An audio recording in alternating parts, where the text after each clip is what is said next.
৭১ সালের যুদ্ধের সময় তো আমরা স্বাধীনতা চেয়েছি, আমরা স্বাধীনতা পেয়েছি, কিন্তু আমরা বুঝতে পারি না যে আমরা স্বাধীনতার নামে নতুন আর একটা পরাধীনতার শিকল পড়ে ফেলেছি। যুদ্ধ চলাকালীন সময় তো তাজুদ্দিনের সাথে 7 দফা চুক্তি হয়েছে, আমার দেশে আর্মি থাকবে না, আর্মি লাগবে না।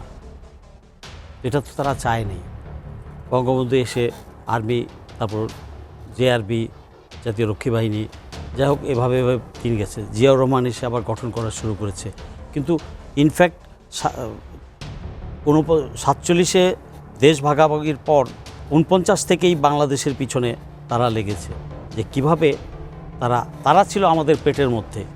আমরা ইস্ট পাকিস্তান, ওয়েস্ট এই পাকিস্তান, তারাটা বলতে তারা মানে ভারত, পরিষ্কার কথা। এই ভারতের ছিল আমাদের পেটের মধ্যে, এখন আমরা ওদের পেটের মাঝখানে। So they wanted to discard whatever may the case, আমরা এখন স্বাধীন জাতি। হ্যাঁ, তো তারা সাকসেসফুল ওই জায়গাটায়, এবং তারা চেয়েছিল এটাকে অঙ্গরাজ্যই করে নেবে।